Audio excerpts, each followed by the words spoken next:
Right, so today we have a little bit of an educational video, more so than a reaction video.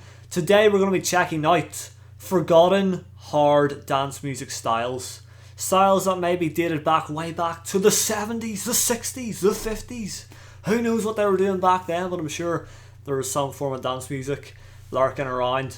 Okay, maybe not like that long ago, but we're going to see probably types of music coming from the 90s, early 2000s, you know what I mean. And I'm also going to listen to some genres today that I'm sure I've never even heard of before because they are forgotten. So someone like me who is still relatively new to the hard dance scene will definitely not know about a lot of the older genres. So without further ado, let's get it cracking. Diverse, underground,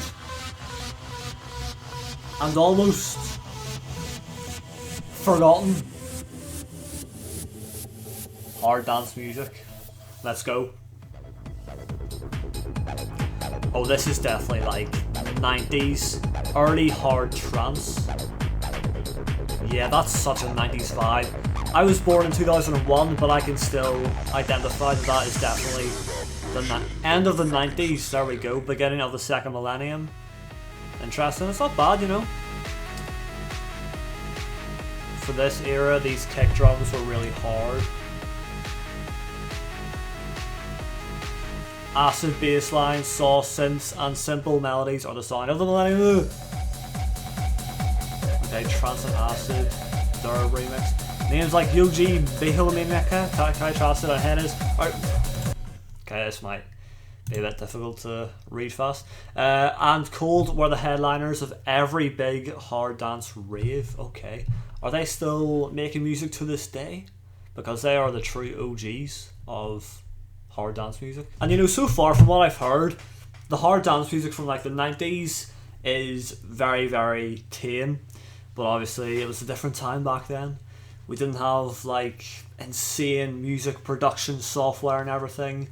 You know, it was quite simple, but it's still nice, you know. And I'm sure for a lot of people, they can still listen to that because it's so nostalgic and it'll just take them back to the 90s. So you always hear like your parents going on about how, you know, the golden era of music was like the 80s and whatever.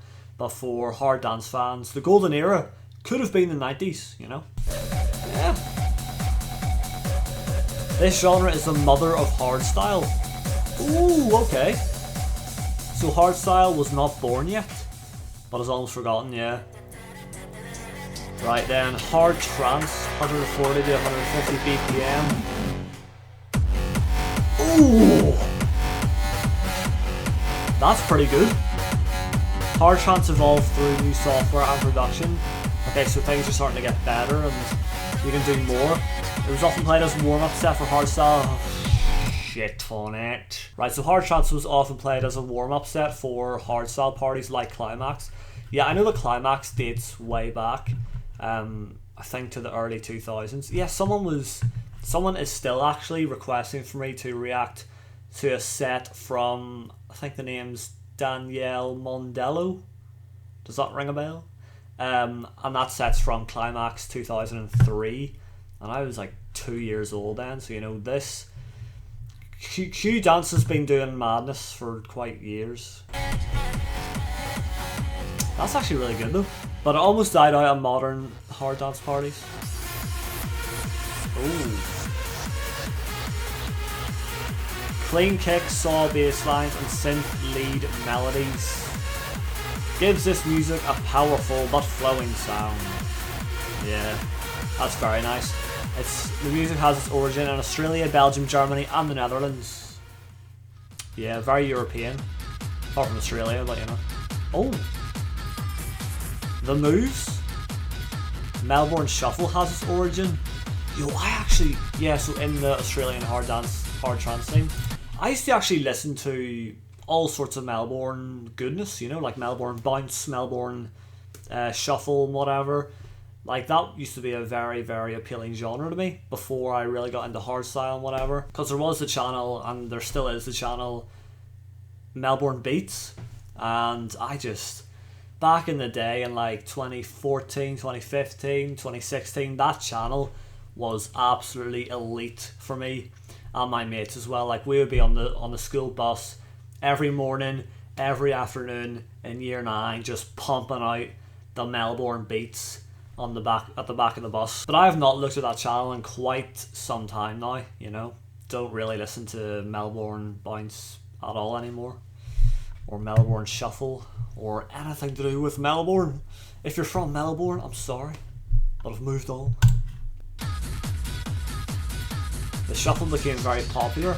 Yeah, it's pretty swift, even in other genres like hardstyle, techno, or house. Okay, right, subground. That's quite slow, yeah.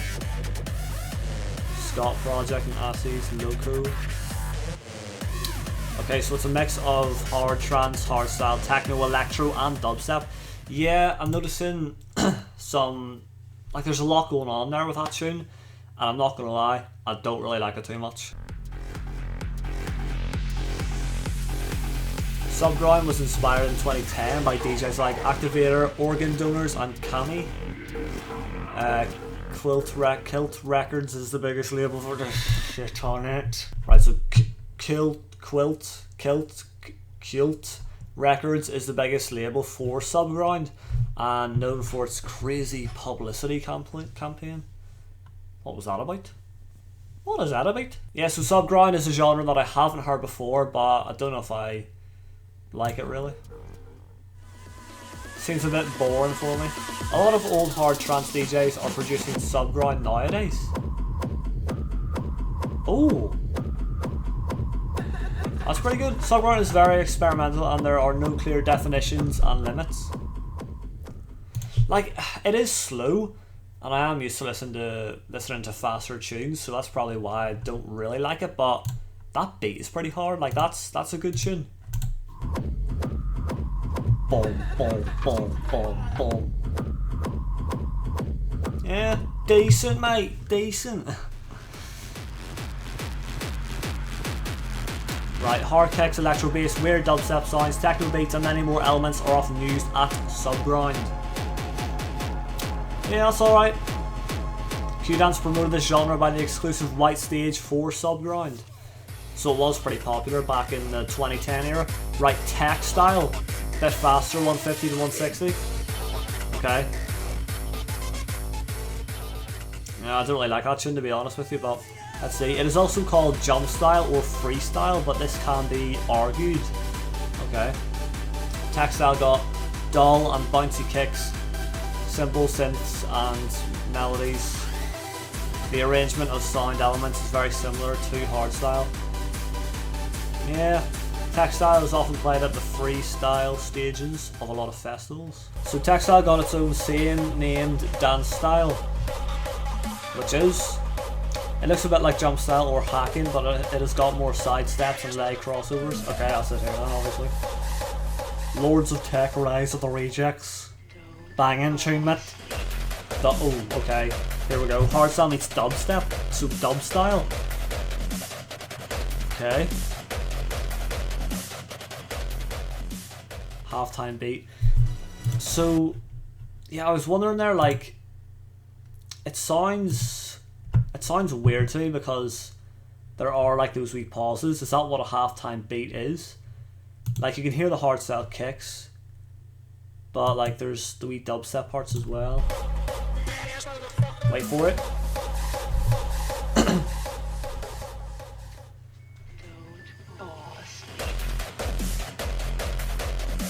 That's just hard to get into. Nah, don't like that.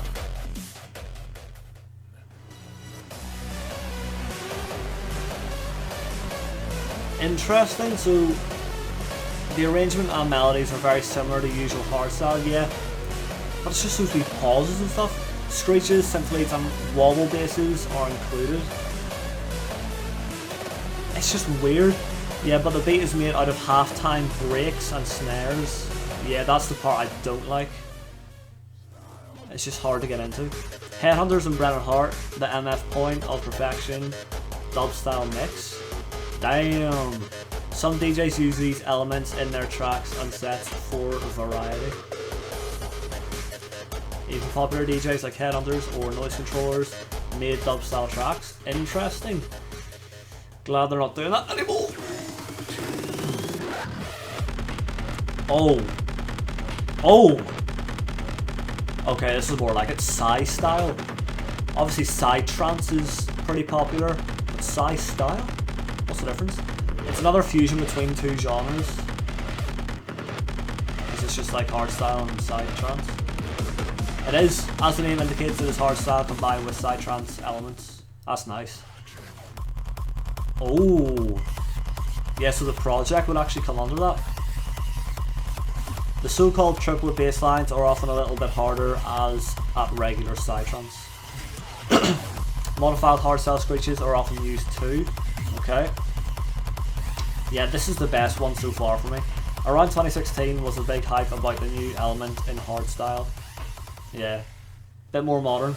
It is still very popular and a lot of DJs are producing Psy style nowadays. Yeah, you can tell that it would be more popular. Like, that is fucking banging. Yeah. Equals 23. This was one of the first Psytrance tracks, or Psy style tracks. Although this style is hyped, it is also controversial in the sense. Don't know what is what.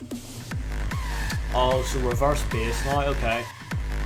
I still hear this quite a fair bit. And people always implement it into their hardstyle tracks. Like the Sound Rush, Wild Styles, Headhunters.